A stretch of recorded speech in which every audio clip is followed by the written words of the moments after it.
Hi guys, how are you? I am, I'm doing good. Nothing to complain about, I guess. If I did, just get over it and move on, right? So, welcome. Today we are doing an Evil Lives Here. Now, this is Ageless Beauty with Erin.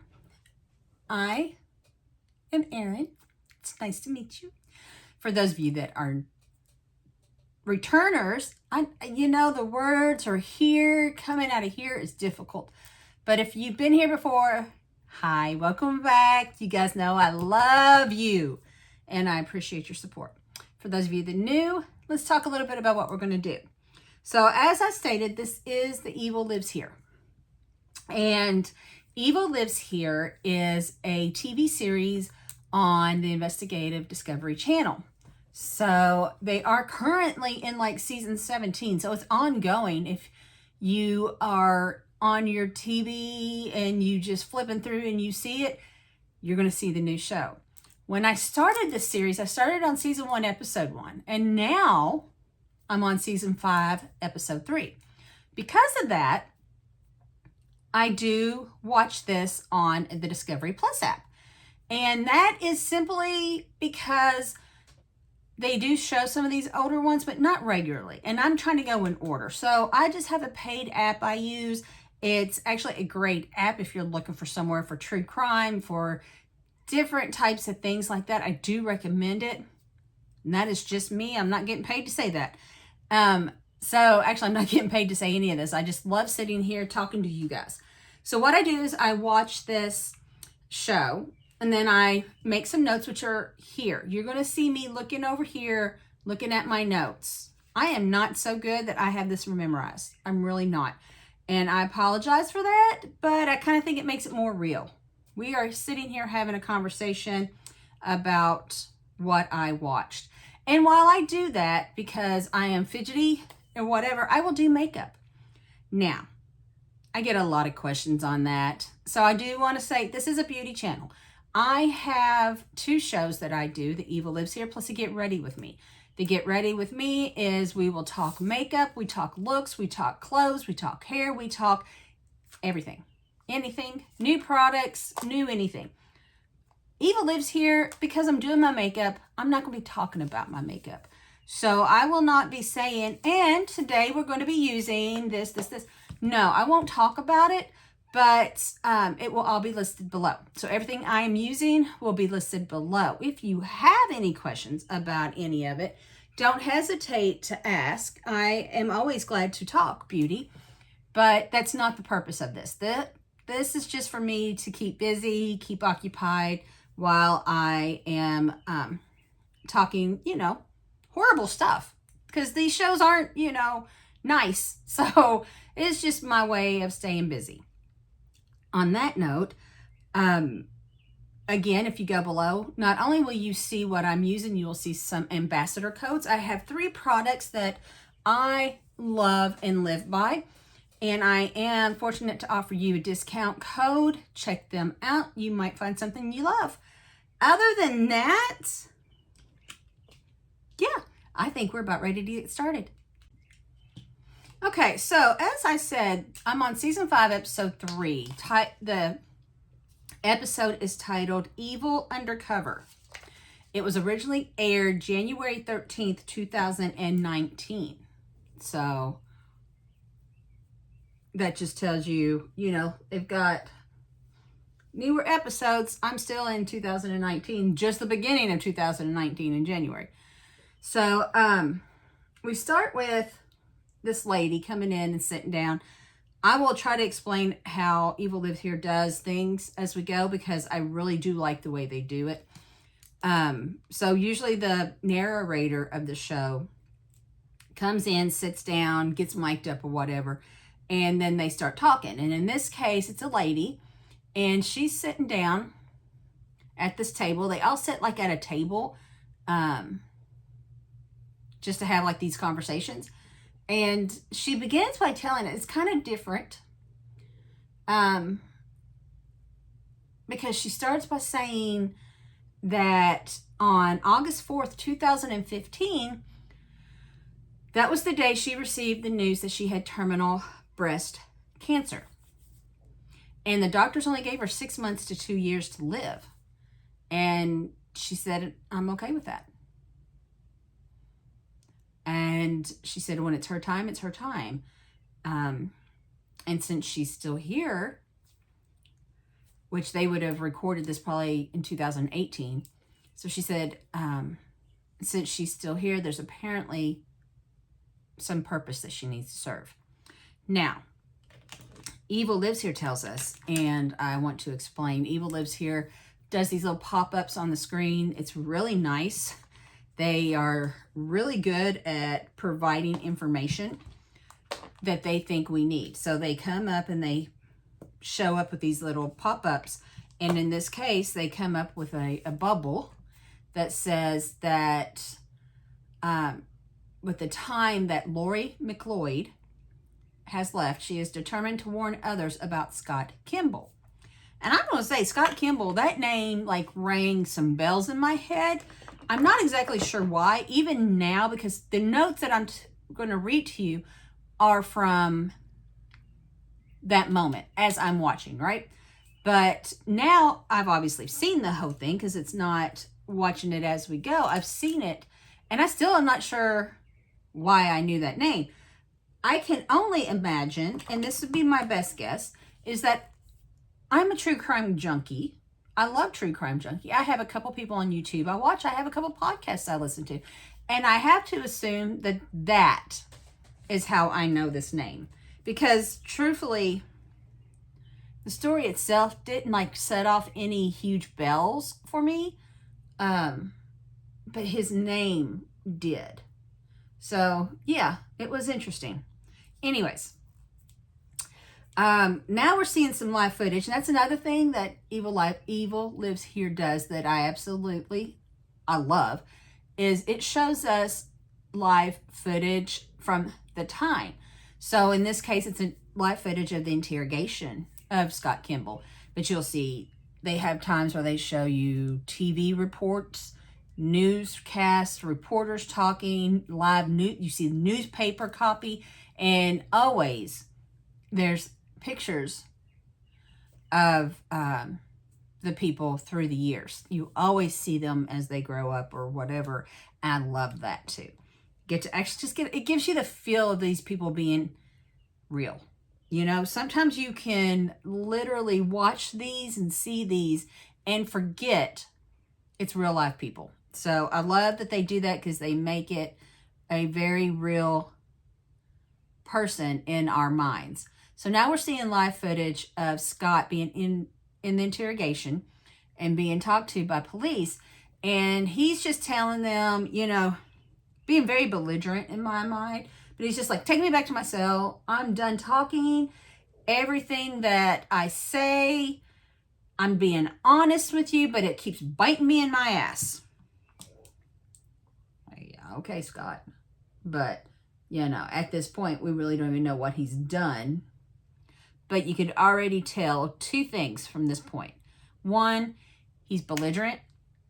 Everybody's against him. It's all his fault. And two, Lori is damned and determined to tell her story. And now she's back. And she says she wasn't really sure about coming on here and talking about it again. But if it helps another woman or another person not get trapped like she did, then it's for the right reasons. She says, single women who have children need to be very cautious. So I'm thinking, you know, that is kind of where she fell into this, I think. Anyway, so she's talking about her child. She has a little girl named Casey.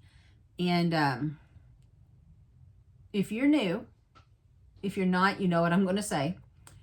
You absolutely know I hate when they give us names of the children. It's never a good sign. So already my radar is like at an all-time high because we know that she has a daughter that her name is Casey, and she says that her and Casey's father divorced when Casey was very young. Now, I thought through all this Casey was also very young, but that's not the case. It just doesn't really tell us that. And then at the end, I kind of find that out. So at the end of the story, I do a little bit of digging, tried to flesh out a little bit of what we're not being told. And I don't like to go too deep because this is Lori's story, so I don't veer off of Lori's story. I just try to fill in some gaps that we may have.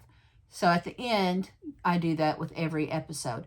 But I thought I wanted to point that out now because I do point it out at the end.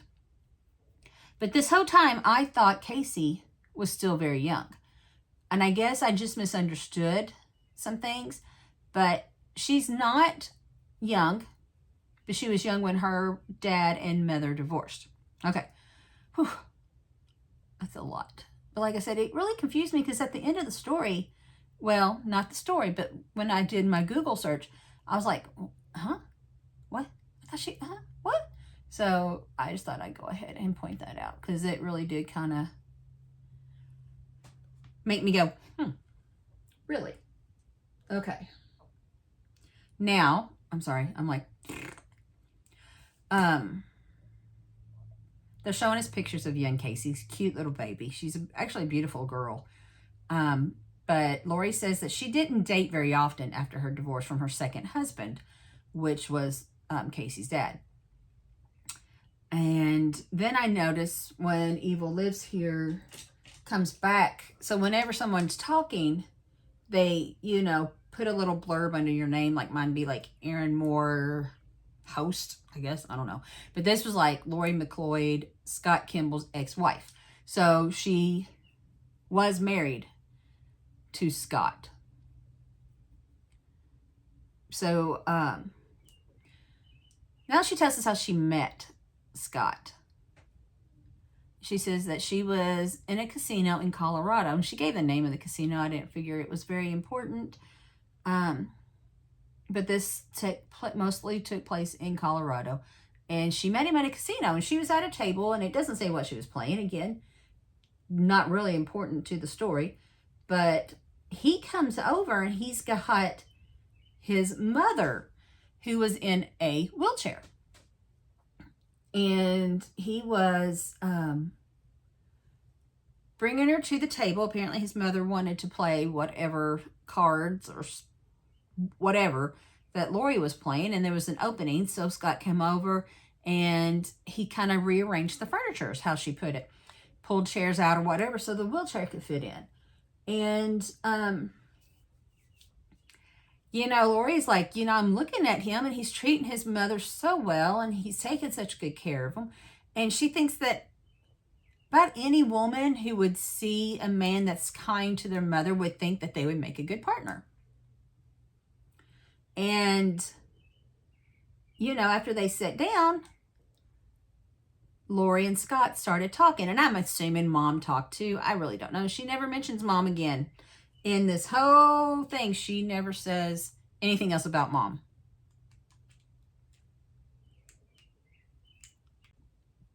However, what she does say is that he seemed amazing. And the way he was interacting with his mother really put her at ease. And, they really just hit it off. And he was telling her a little bit about himself. And he had 2 young sons that lived with his ex-wife. And she says that she never really thought she would date somebody that had small children. And I guess I should have, at this moment, kind of realized that Casey was older, because she just talking about dating someone with small children again. And if hers was small, then, Anyways, yeah, I really totally missed all of that in this scheme of things. So, but she said she never thought she would date somebody with small children, but he was very appealing to her.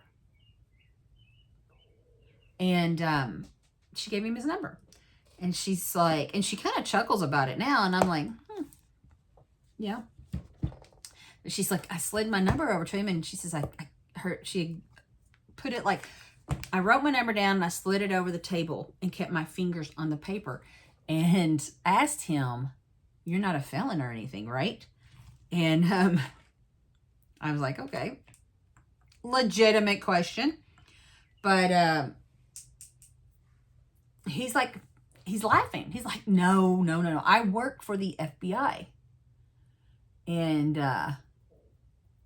she's like, oh, okay. And she's like, if the FBI trusts him, why wouldn't I trust him? You know, and he's telling her, you can't be a felon to work for the FBI, you know. I mean, he's really laying into this. And she's like, okay. So she gives him his number. No, she gives him her number. And she has to leave. And she says, you know, things move very fast. But it felt good having someone take care of her. She says, you know, someone that would take you out and buy you lunch or dinner or supper, or take you, you know, just to a date, to go see a movie or something. Somebody pay and spend some time on you. And I guess as a single parent, you know that mostly that kind of thing gets kind of put to the side when you're a parent, and your money and your time really starts going towards the kids. And I know that's not everybody, but in my case. And I am assuming that what she's saying by that is that it felt good for someone to take care of her, because she's been taking care of her daughter as a single parent for so long. And another thing, she never really talks about her ex. There's one time it comes up, but yeah, so I can only assume it's like an amicable breakup, because she never says otherwise. But anyway, so she said, you know, it really felt nice having someone kind of dote on her, kind of just take care of her. And yeah, I guess I see that. I see that in many ways. Anyways, so she says then that he actually started staying over at her house more often. But like in the middle of the night, he would get up and leave. And when she was questioning him about it, he said it was because of his work. And he would just get up in the middle of the night, get dressed and leave, and tell her he was an undercover agent with the FBI, and that she could not know where he was going and what he was doing. And she says, and I quote, he was like nailing Jello to a wall, end quote. And she's talking in reference to trying to find out what he's doing and where he's going. He would not tell her anything, but he kept telling her it was all work related. But she was persistent, because she was like, what's going on? Why are you having to leave in the middle of the night? I mean, she could not figure out why he would have to do that. So I guess essentially he kind of got tired of her asking, and he told her one thing one time, and he told her that he was working on a murder case for a woman named Jennifer, and she had been murdered by what they thought were drug dealers, but that's all he could tell her. And she said it bothered her, because she didn't know everything that was going on, or where he was going, and if he was safe, and you know, whatever. But he assured her it was for her own safety that she didn't know, and she dropped it. She never discussed it, because why would she think he was lying to her? I mean, she had no reason to think. She didn't know anything about being in the FBI. She didn't know anything about being an undercover agent. I mean, there was just so much she didn't know. And that's, you know, what he kept telling her, you don't get to know. So she never asked him again, but it never really set right with her that he would leave kind of like in the middle of the night, and how often he would leave or whatever. So now Evil Lives Here comes back and tells us that the first time Lori visited Scott at his house, something seemed off. And she says, so Lori says the first time she visited the house, she could tell it had been decorated by a woman. She said there was like all these angel figurines sitting about, pictures of angels on the wall, doilies, and just decorated like a woman would decorate their house, not a single man living on his own. And she asked him, she's like, is there another woman? Are you married? I mean, is there something I need to know? And I chuckled because I was like, good for you. Ask the questions. But he kind of laughed it off and he joked about it. And he's like, no, no, no. He's like, I am, what is it? This is his friend Jennifer's place. And he was just leasing it from her since she moved. And so Lori picked up where my mind was going. And she was like, is this the same Jennifer that you tell me was murdered? And of course, again, Scott's like laughing it off. No, no, no. Just, that's the same name. That's just a coincidence. Okay. In all honesty, why would you think anything else? I don't know. Would I have been suspicious? Yeah, I don't know. I'd like to think I would have. But would I? I mean, would you? It's a legitimate question. So he proceeds to talk about this lease with Jennifer. And even, I mean, he gets into very detailed descriptions of this case. And proceeds to pull out the leasing agreement between him and Jennifer and showing her. And she's like, it was kind of weird because he was answering questions I hadn't asked. He was like very much trying to explain before there was a question. And she said, now, it seemed odd. Everything about it seemed odd. But when she was looking through the house, she could tell that a woman didn't actually live there. There was no woman products, no makeup, no perfumes, no, bathroom products that women typically have. She said none of that was there. So she thought, okay, it's kind of weird, but, maybe that's just what it is. Maybe that's just the situation that he found himself in. So she's like, again, she just dropped the topic. So now, and I don't know how long point A and point B happened. So I don't know from that point how long it took for them to move in together. And she really doesn't say, did they live at her place? Because she had a place. Or did they live at this house that he was leasing from Jennifer? I mean, it never says.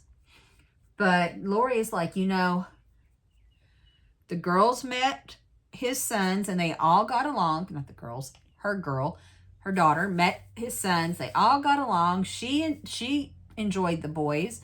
And everything was going along very well. And she says, and I quote, the perfect environment for everybody, end quote.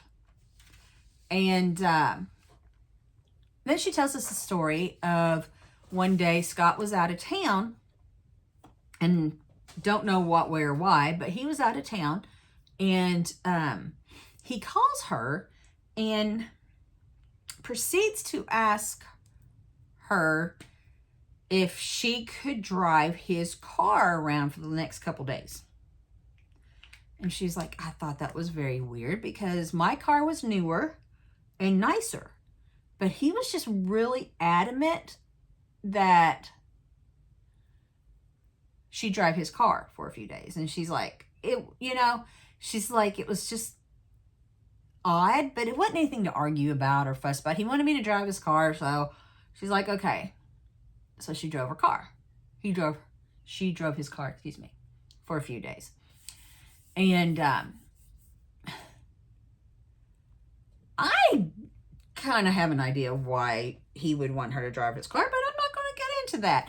And honestly, it's never really mentioned why, but I'm thinking, are you needing an alibi? Are you needing something along those lines? I mean, that's where my mind went, but it never really said. She said it was odd. It was strange. He wanted her to drive the car, so she did. But then in the same phone call, he tells her, oh, by the way, there's this check in my drawer of my desk that I need to deposit. I forgot to take it. Can you drop it off at the bank? He says, it's like a $5,000 check. And I'm like, what the hell? I've never forgotten a $5,000 check. Jeez. Okay, whatever. And I have here, I wrote down, now I can forget a lot of things, and I do. But a $5,000 check is not one of them. So yeah, she says that she found the check, and she seemed odd that he would forget to deposit $5,000. Thinking y'all are living together, paying something. I don't know. Anyways, and says she pulled it out to get ready for the bank, because when you have a check, you got to pull it out, make sure it's signed. She noticed on the memo line, so at the bottom of the check, and I know checks aren't nearly popular anymore, but on one side it'll say for, and it's a memo line, and then your signature. On the memo line, it said for Jennifer. Very suspicious. And she says she thought it was very suspicious. But yeah, okay, so not but. She says she thought it was very suspicious that Jennifer has come up one more time. But she thought, this chick was just something from the FBI, and she never questioned it. All right. Okay. Now, Lori tells us another story. And that's the thing about this show, is that it's literally one story after another. And that's just kind of how we get to know the characters and what happened. So anyways, she's like, one night they went back to the same casino that they had been at when they met. And, just enjoying a night out. And when they were done, they were headed to their car. She says, as soon as they got to the car, or his truck, she said his truck, they were swarmed by police. And they are there to arrest Scott. And she's like freaking out. What's going on? And he's telling her this right in front of the cops. So, I mean, but he's like, you know what I do for a living. This is part of it. So he's telling her basically that because he goes undercover, he has to play the part, and sometimes that means being arrested. And she was just very upset, not sure what the hell to think, but he was really leaning on his being undercover and that type of thing. So she wouldn't have questioned anything else. And okay, I don't know. I don't know what I would do in this situation. But he tells her, take the truck, go home. Everything is okay. This is going to blow over. And she's like, so I did. And she says, I didn't know what to think. And I had like 3 days to think about it, because he was gone for 3 to 4 days. And then he just came home. And everything was fine. It was never mentioned again. He never discussed it. Of course, remember, he's undercover. He can't talk about being undercover. So, I mean, he's got her thinking, everything is okay. It's never mentioned again, she says. And she had no reason to disbelieve him. So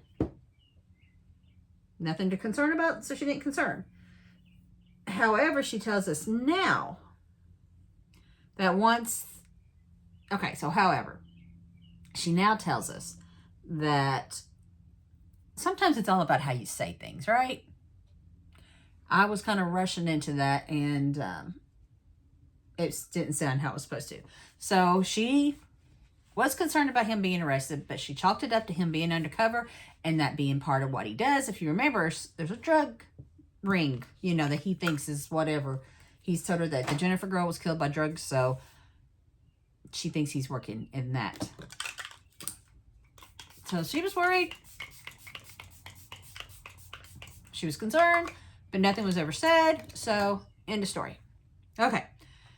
Now she tells us they moved in together. So, he apparently found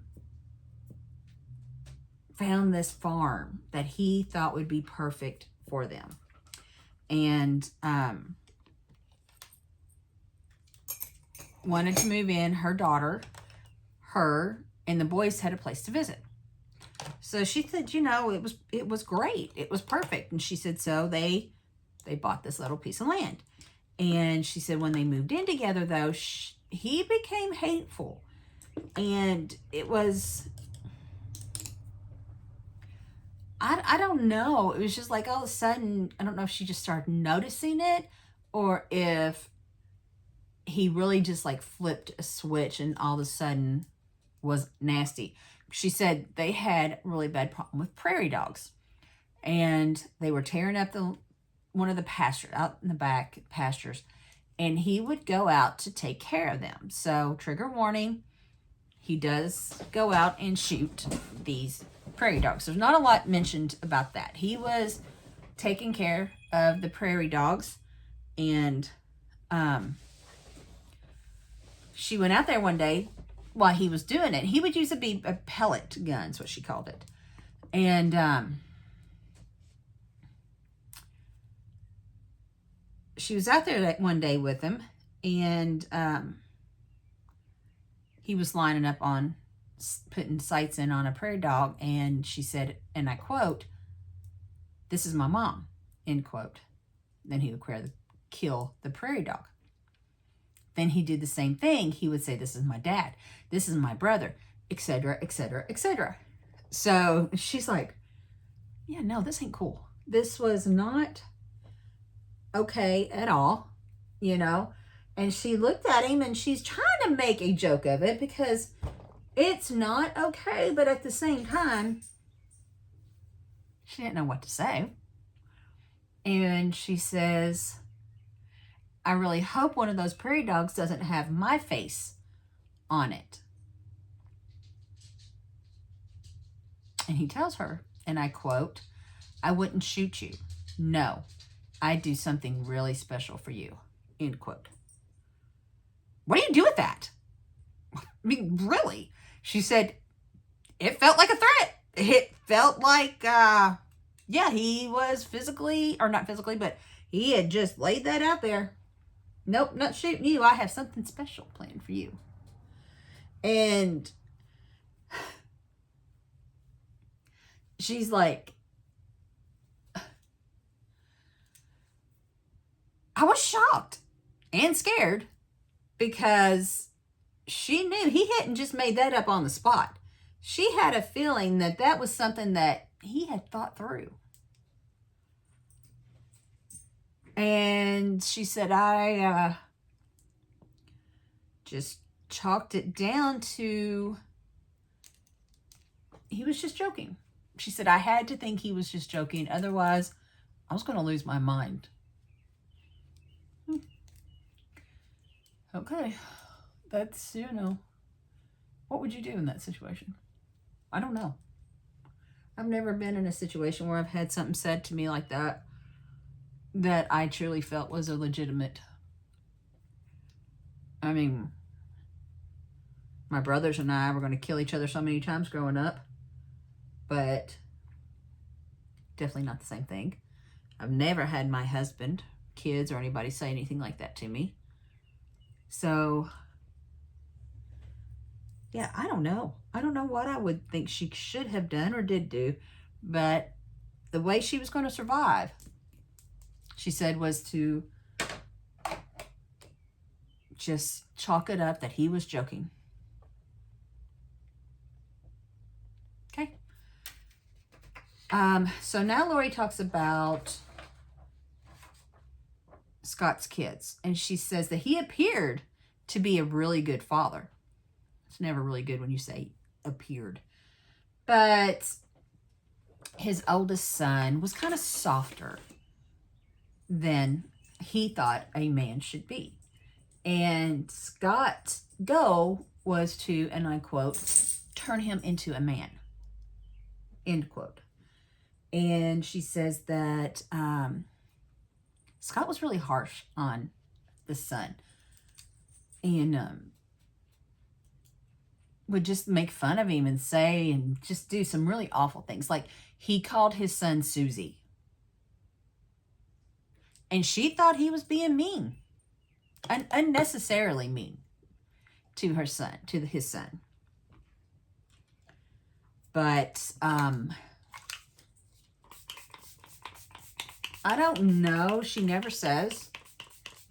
She never really stepped in for the son. So I don't know if she thought she didn't have the place to as his stepmom or what. I'm not sure what she did in any of that situations, if she did anything. And I'm kind of thinking she didn't do anything. Anyways, so one day Scott was out back with his two sons. They were playing. And she was in the kitchen cooking. And next thing she knows, the youngest son comes running into the house telling her that Dad said to call 911. And she's like, what happened? What happened? And so she's grabbing the phone, but she still doesn't know why she's calling 911. And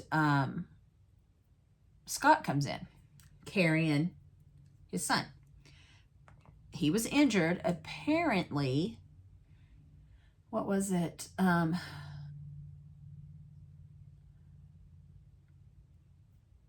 A steel storm grate they had in the back of the farm had fallen on the boy.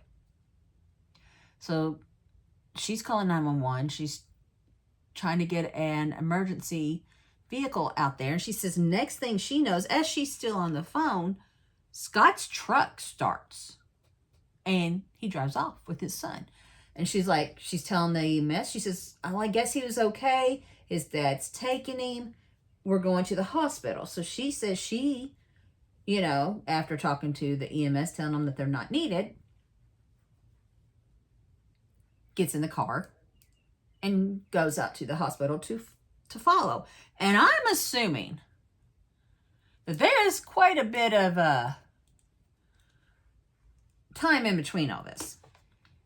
Now, because if he's on his way and she hangs up and goes directly, this wouldn't have been as much of a surprise because I would have thought she would have seen it on the way. But when she gets to the hospital and finds Scott and his son, Scott's covered in blood now.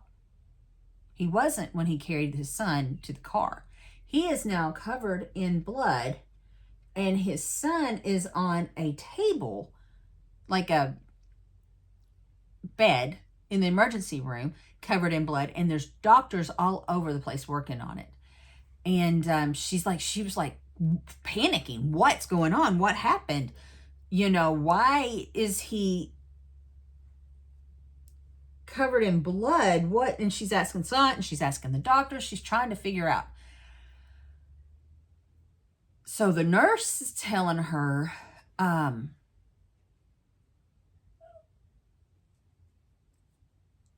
because she was like, I couldn't understand because storm grate. This was not from a storm grate. He wasn't like this when he left the house. And the nurse is like, no, the storm grate didn't do this. It's when he fell out of the car. Now, I wasn't expecting that. Were you? Probably not. So, and neither was Lori, because she's like, what? What do you mean he fell out of a car? So Scott tells her that on the way to the hospital, the son started feeling sick, so he went to roll the window down to vomit out the window. Instead, opened the door and fell out. And Scott was going 60 miles per hour. She said it was bizarre. But what other explanation could there be? And she says she really thought they were going to lose her stepson that night. He had to be put into a medically induced coma because he wouldn't stop convulsing and his brain was swelling. And it would be a month. He was in a coma for a month before he woke up.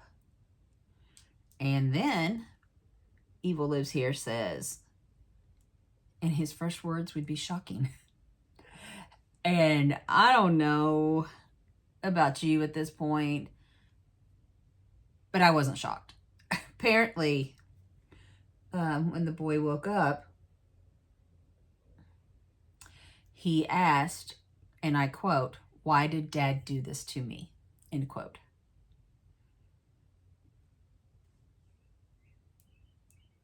So Lori's like, yep. When he woke up, he told everybody that Dad did that to him. And Lori said he was physically afraid too. But there's always a but, because I wanted to smack the butt in this one, because the son is like, I don't know why Dad pushed me out of the truck. Which I would think for many of us would be enough reason to question as well. But the doctor, now you got to love it. And he's like, oh, he doesn't know what he's saying. And I physically got pissed here because I'm like, do what? Oh, he has a brain injury. He doesn't know what he's saying. And he just keeps telling Lori and Scott, don't worry about it. Don't worry about it. He doesn't know what he's saying.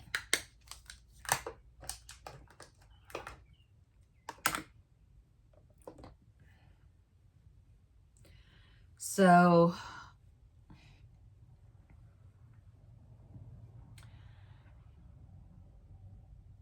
she said that she just kind of reasoned through it. That the neurosurgeon said that he had a brain injury and didn't know what he was saying. So apparently he was not sure what happened. And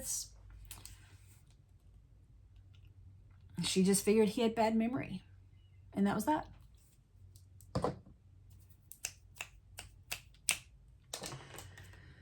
Okay. Now, Evil Lives Here pops up and tells us that while Scott's son was in the hospital, his Uncle Terry moved in to help. Just to help around the house, help around the farm, do whatever. Because while the son was there, they were spending a lot of time the hospital. So he came to live with them. And Lori's like, it did not go very smoothly. Uncle Terry, he liked to drink. And he liked to be nude. And she's like, yeah, he would go to the bathroom and then come out with no clothes on. And I was thinking at the time, isn't there a young child living here? And like I said, Casey's not young. And I did find out she wasn't living here during this time. But Casey was off to college. Anyways, so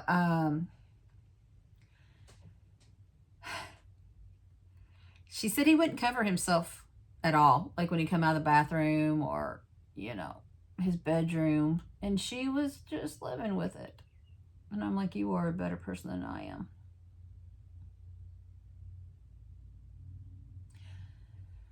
But Scott told her he won't be here very long. He's just helping out. It'll be okay. But, you know, Lori was not quite happy with this. situation that she found herself in with this man living in their home. And then she says one day she come home and all her furniture was moved. She didn't know what the hell was going on or why or who or what. And she says she sees her couch, and it was a white leather couch, and it was outside by the pool with Scott living or beside it. And she goes outside and she's trying to find out what's going on, only to find that there is a huge stain that he's been cleaning on this couch. And he tells her that one of Uncle Terry's dogs got sick on the couch and he was trying to clean it. And now when they showed us pictures of Uncle Terry, they did show him with dogs, so the explanation itself didn't shock me too much. But she's like, that wasn't vomit. She said it was huge. It was, whatever it was huge. And you know, then Scott's joking, well, maybe it was, you know, Uncle Scott that got sick. Or not Uncle Scott, Uncle Terry that got sick. And anyway, so he made a joke about it. But then he says, don't worry, because she was pissed. Her couch is ruined. And she said there was no cleaning it. No matter what Scott did, there was no cleaning this couch. And she says, well, he tells her not to worry because Uncle Scott was gone. And she says, what do you mean he's gone? I keep saying Uncle Scott. It's Uncle Terry. Uncle Terry was the dog, had the dogs, and that got sick on the couch was the excuse. Or, you know, as he said, maybe it was Uncle Terry that got sick on the couch. Anyways, Scott's telling her, you don't have to worry about it anymore because Uncle Terry's gone. And she's like, what do you mean he's gone? And she said, Scott said, yeah, Terry hit some small lottery and he took off to Mexico with his new girlfriend who just happened to be a stripper. And I laughed. I did. I shouldn't have, but I did. Because Lori said she didn't believe a word out of Scott's mouth. She knew he was lying. Because there was no way a woman who is young enough to be a stripper would be interested in Uncle Terry.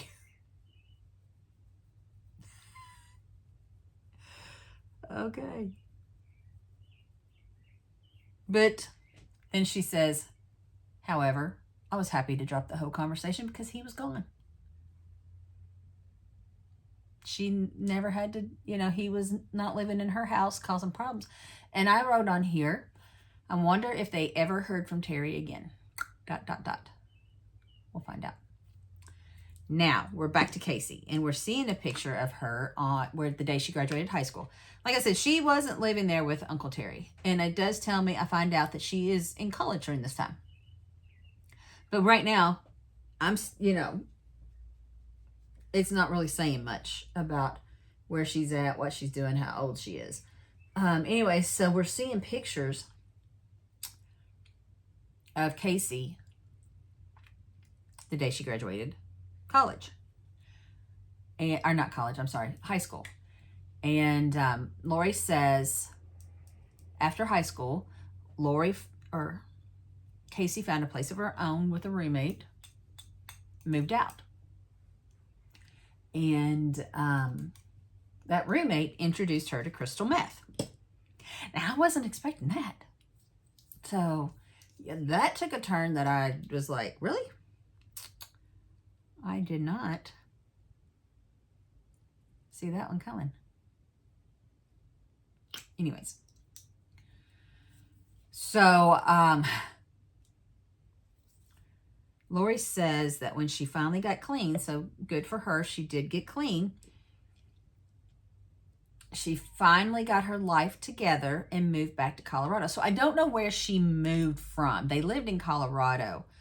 That's where she grew up. But I don't know where her and her roommate moved when she got, you know, hooked on crystal meth. I don't think I ever find that out. But she cleaned up. She come home. And she was living with Scott and Lori during this time. And she got a job. It's a good paying job, her mom said.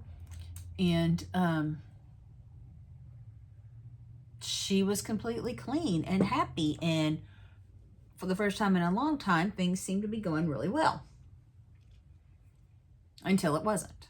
Because one day, Scott come in and told Lori he found a vial of drugs. And he did this whole, I don't want to tell you this, but, you know, I found these drugs and they have to be hers. And Lori's like, oh my God. I mean, she's freaking out. And she's like, the boys are so young, it couldn't be theirs, but I won't say so young. I mean, I don't know if they were teenagers yet. Anyways, besides, they didn't live with them full time. So she's like, it wasn't theirs. And she said, it wasn't mine, and I know it wasn't Scott. So what other option was there? It had to be Casey's. So she confronted Casey with it. And Casey pleaded with her, told her, those are not my drugs. I don't know whose they are or where they come from, but they're not mine. But Lori didn't believe her. And she said that immediately her thought process was she was going to take her to the police station with the drugs.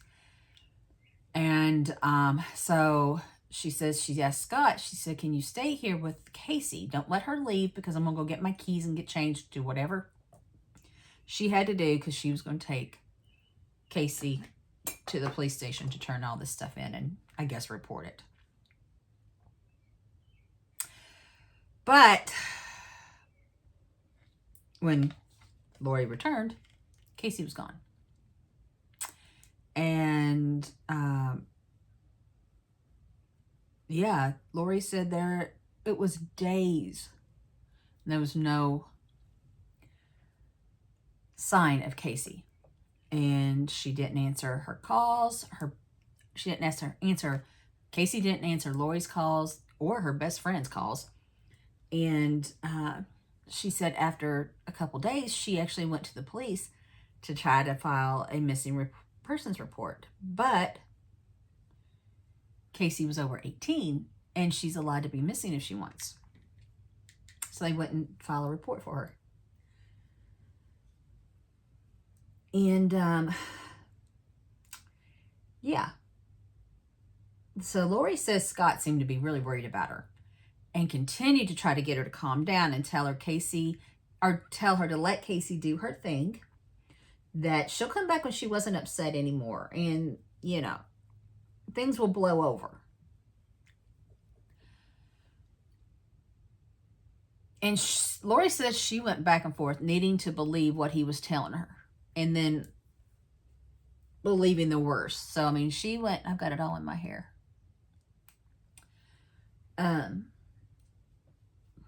So, yeah, she says, I went back and forth needing to believe that she was going to come back after she wasn't mad at me because she couldn't accept the alternative. Which would have been that something awful happened to her daughter, right? And even though the police wouldn't do a missing persons report, Lori put together a bunch of missing person flyers and walked around and hung them up in neighborhoods or whatever. And we actually saw, they actually show us this flyer. So now Lori's talking about Casey some more, and she's looking at pictures of Casey as she's growing up, and she says, you know, she was a very happy kid. And there's a picture of a teenage Casey, and it says that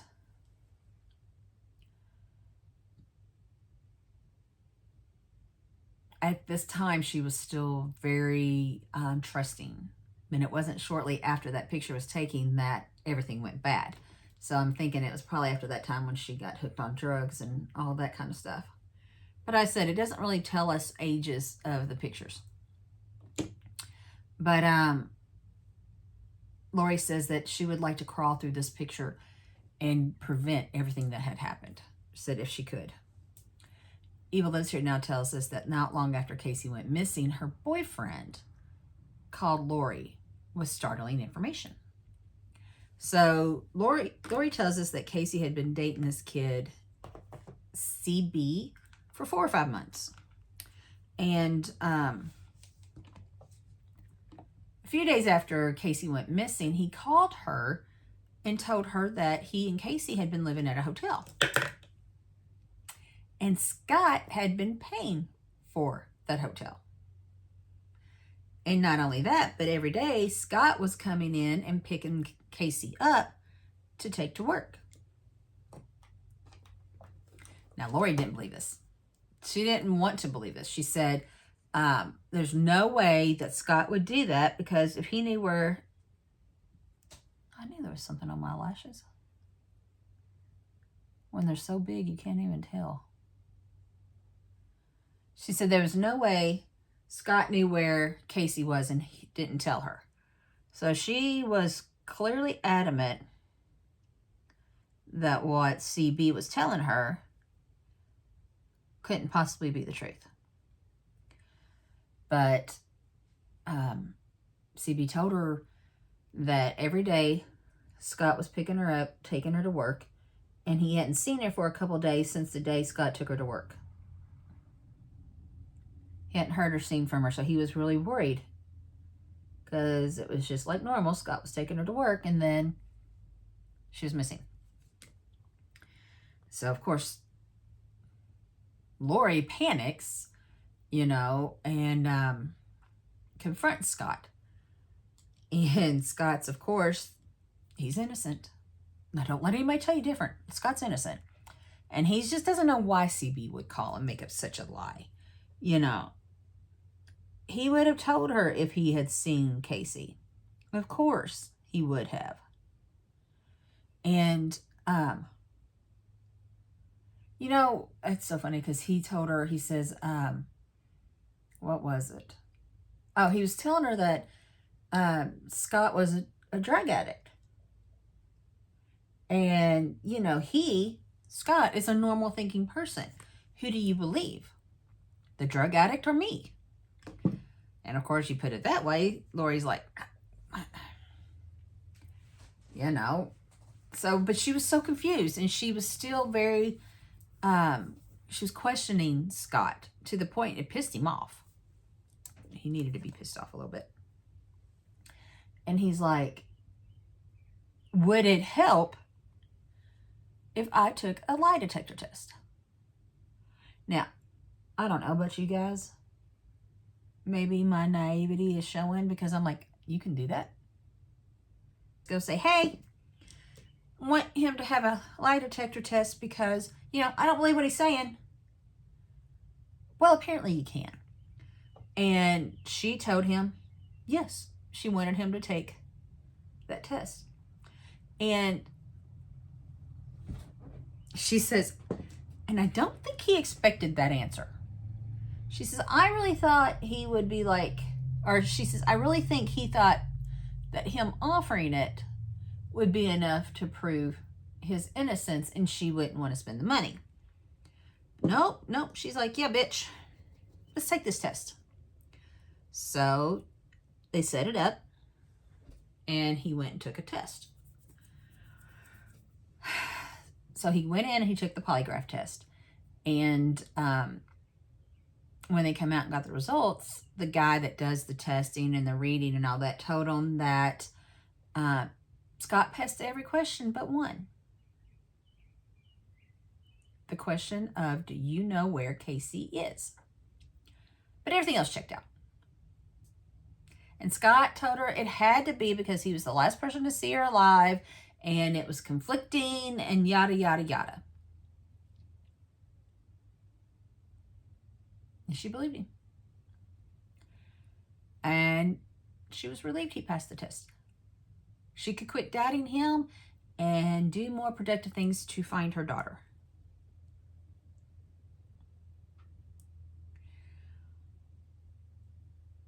Okay. Doesn't it break your heart when you hear that kind of thing? anyways, so shortly after that, evidence would start showing up at the house that Casey was alive and well. And what I mean by that would be Scott would show her one day, hey, look, her makeup case is gone. She had to have come by and picked that up. And, oh, look, she left this necklace that CB gave her on her door handle. I bet it's because she wants us to give it back to CB and tell her he doesn't, okay, and tell him she doesn't ever want to see him again. And Lori was like, it was a relief. She's like, because there was evidence that Casey was coming around the house. Even if Casey wasn't ready to see her yet, Casey was okay. She was coming around. She was showing up.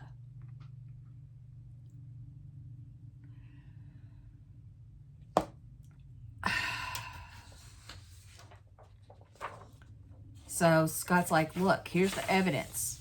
She's okay. She's still coming around. She's coming into the house and getting what she needs to survive. She's still close. You need to quit worrying. She will come back when she's ready. And she said it made her feel better thinking that. But she still wanted to see her daughter. I mean, there was still, you know, she wanted to see her daughter. But the stuff that Scott was giving her hope. And she said that she started going into Casey's room and leaving cash. You know, if she needed the cash, it was there. She could take it. She said, but Casey never took the cash.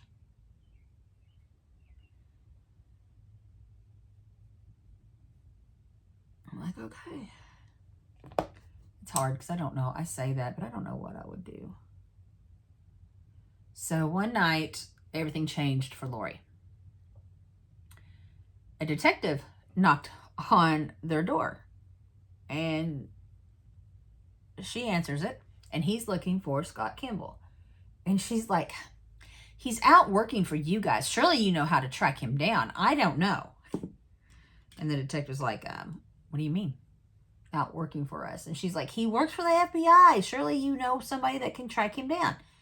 And he tells her, ma'am, he doesn't work for us. He is an informant for us. But he's actually being investigated, and I'm here to talk to him about my investigation. Well, yeah, that's all news to Lori. And had no idea. So she brought him in, and they're sitting there talking, and she finds out pretty much everything that she ever thought she knew about Scott. Everything Scott's ever told her was a lie. Scott was a felon. And he had spent time in jail for writing code checks in Montana. So, I mean, at least he wasn't in jail for murder or whatever. But, yeah, he is a felon. And he was an informant for the FBI. So, in Lori's words, and I quote, he was a bad guy catching worse guys, end quote. However, the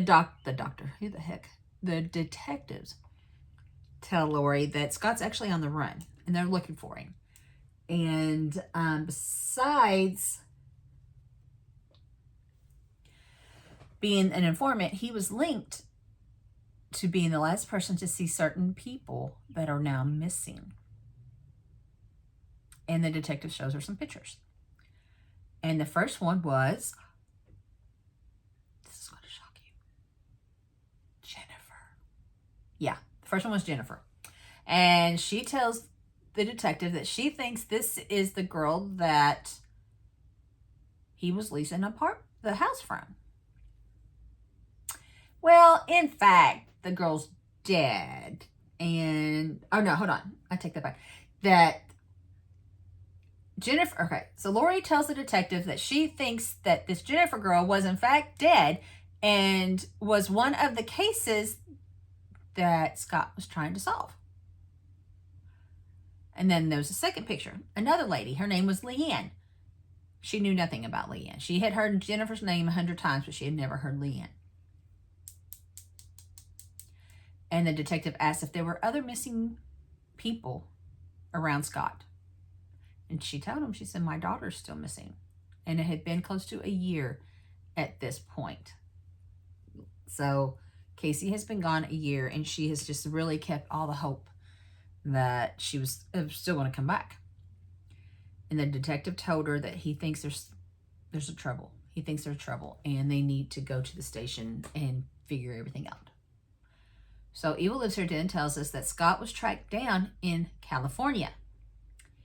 He was arrested for fraud, but he insisted he knew nothing about the missing people. So now we're back to the live footage of Scott and being interrogated. And he is saying that he knows nothing about poor little Casey. That's a quote, poor little Casey. And then Lori tells us that Scott started calling her when they had him back, telling her that they had the wrong guy, not to listen to the cops.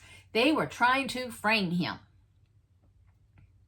And Lori says it was easier to believe that the cops were lying to her the cops were lying to her and setting him up, than to believe he did something to her daughter and that she was gone. I do understand that. She was still holding out hope a year later that Casey was still going to come home, that he was okay. You know, if she stopped believing what Scott was telling her, then the whole situation became real and Casey was really gone. And unfortunately, it was only a few days later she finds out the truth. She said the FBI called her and her ex-husband, Casey's dad, to come in and talk to him. And she says she sat there and talk to him. And it was at this point that she was just like hoping they would just pull the Band-Aid off. Just rip it open. Get it out. She was expecting the worst. She just go ahead and say it. You know. And they did. So the FBI tell her they found a body. Some hunters had found human remains, but they weren't sure yet if it was Casey's because they needed some DNA to test against it. And Lori says that she still had Casey's baby teeth. And I was just blown away because I still have my kids' baby teeth. Every tooth that came out of their mouth. And the thought of having to use something that's relatively just an innocent thing that mothers do, which is kind of creepy in many ways, but having to use those to identify your child, that just kills me. Anyways, the FBI used these teeth to identify the remains, and it was Casey. Now, Evil Lives Here is telling us. Now, I sit here and I say, Evil Lives Here is trying to kill us because we see videos of baby Casey and her family, and she's about 6 months old, and Lori's talking about it, and she said Casey was such a happy baby, and she deserved so much more than in life than what she got.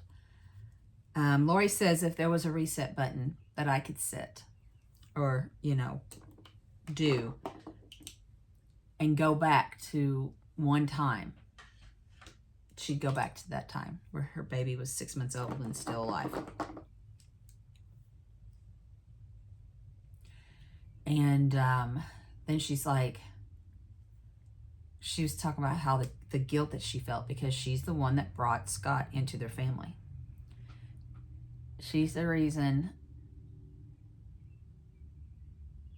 Scott had any access to her daughter.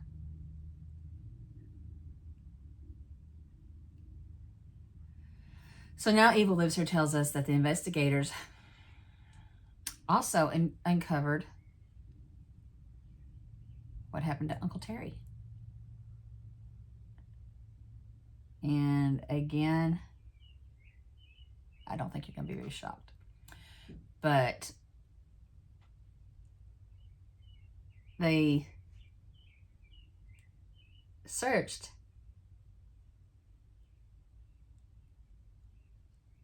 the house after they had Scott, looking for just evidence or whatever, and don't really know why or how, but they pulled up the carpet in the living room, and it was like blood under the carpet, and it belonged to Uncle Terry. Scott had killed him in their living room. And she said she learned that when she learned that, she flashed back to that couch and the blood stain. And yeah, they never heard from Terry again. So now they're back into this interrogation room. They are all over Scott. And this is some dried up lipstick. And they're telling him they know Terry didn't go to Mexico. I mean, they're leaning really heavy on this Terry thing now, trying to get him to confess something to that. And of course, Scott's like, I can't tell anywhere where Terry, Casey, or Jennifer is. I don't know. And Lori's watching this video, and she's like, he doesn't want to tell anybody. So she says that they all know that those people died at the hands of Scott Kimball. And then we're seeing pictures of Leanne Emery. And Lori's telling us that she thought Leanne was Scott's first victim. Leanne's boyfriend was in jail with Scott. That was the connection. And Lori says that's how he met his victims, was through people he was in jail with. So now we see Jennifer Markham. And this is the Jennifer that Scott said he was trying to solve her murder. And the townhouse they lived in after he murdered her. And Lori says, I unknowingly lived in her home, slept in her bed, ate off her dishes, and sat on her sofa. And it made her sick when she realized that. Evil Lives Here tells us that Scott eventually was sentenced to 70 years in prison. He pled guilty to 2 counts of second-degree murder in exchange for a reduced sentence. And he had to give the location of the missing people. So 2 second-degree murder, but there was 4 victims. Lori says the scary part is that if he gets parole, he will get out. He is extremely convincing. They need to keep him behind bars because he's extremely dangerous. But because of her breast cancer diagnosis, it's more than likely that she won't be there for the hearings. So now Lori talks about her diagnosis a little bit more.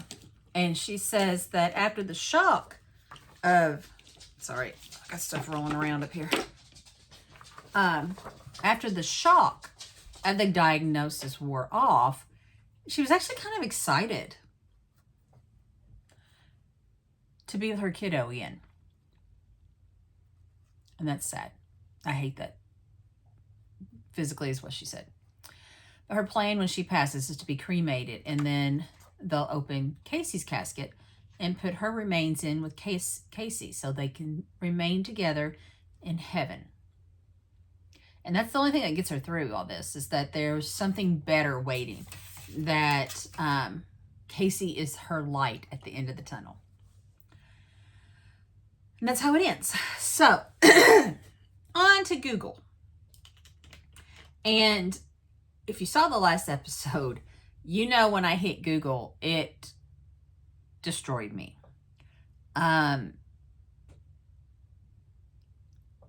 I was almost afraid to look. But at least then we have a warning. At least this time we know going in that if it happens, we know. And if you saw the last episode, you know what I'm saying. If you didn't, I don't want to give too much away. So the first site that comes up is Wikipedia. And I learned a little bit more about Scott here. So he was born September 21st in 1966. He murdered 4 people over a 2-year period. The first year of his murder activity, he was an informant for the FBI, which paid him and protected him on all his fraud schemes. So fraud was his number one. That's what he had been in jail for before. That's what he got arrested for at the casino. It had always been fraud. There was no hint at anything else. And he just kind of graduated and moved up. Anyways, but the FBI always kind of bailed him out when he got in trouble. So why would he stop? And it says that almost none of the information they were paying him for was of any use. Most of it was made up, false. And yeah, the agent that was in charge of him got in some serious trouble. So 2 of Kimball's victims were people close to him, the daughter of his 3rd wife and his Uncle Terry. His 2nd wife, who bore 2 of his sons, so his 2 sons, claims that on 2 separate occasions he kidnapped and sexually assaulted her. There was even an open arrest warrant for him from this assault, for the 2nd assault, said, when the FBI hired him. So there was an assault charge for all of this, and the FBI hired him and made it go away. Members of Scott's own family and some of the investigators believe that in 2004, the motor vehicle accident that severely injured his oldest son was in fact an attempt to kill the boy for insurance money. Charges were never brought due to conflicts between the jurisdictions where it could have been prosecuted. What kind of bullshit is that? So the site continues on and says an investigation into a 2006 check fraud scheme eventually led the enforcement to discover the truth. So when they knocked on Lori's door, it was for fraud. And it led to him being arrested for murder. So Kimball had violated the terms of his plea agreement. Part of his plea agreement was that he would lead them to the bodies, right? He could not lead the police to the still missing body of one of the 4 victims. So he faced murder charges in all 4 cases, and in addition to the fraud that had started this whole thing. 3 of the missing murder victims had been found in remote areas of Colorado and neighboring Utah. Under Colorado law, which quadruples sentences for those found to be an habitual offender, his sentence was a combined 70 years for the frauds and the murder. And while in prison, he had additionally pleaded guilty to a charge of an attempted escape. He is currently serving in a federal prison at the United States Penitentiary Florence High in Colorado. It's a high security facility. Jennifer Markham's body has not been found. So it looks like 48 Hours also did an interview with Scott Kimball. And it could also be another reason why his name was familiar. He's been on 48 Hours. There was a 2020 thing done. I mean, there's a lot done on this man. So that has to be what it was. But on February 18, 2010, it was the first time Scott talked about his crimes, and it was on 48 Hours. And I will quote the next part, because I'm reading an article about this whole 48 Hours episode.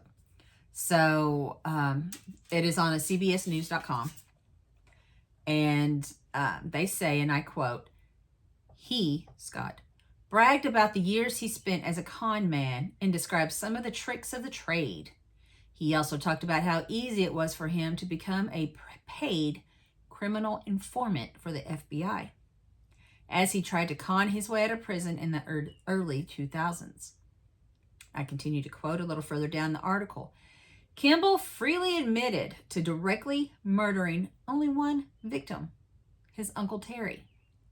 Terry Kimball was his full name. He spoke in riddles about the murder of 3 young women, Leanne Emery, Casey McLeod, and Jennifer Markham. So yeah, he went on 48 hours and that's what he did. So I'm on the cinemaholic.com and there's three articles that pop up immediately that interest me.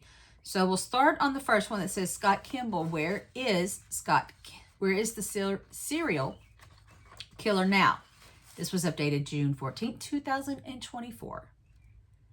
And this is just a little bit more information on Scott that we weren't given before. So I'm going to quote this paragraph, or these paragraphs, from the section titled, Who is Scott Kimball? So I quote, while he was born in Boulder, Colorado, and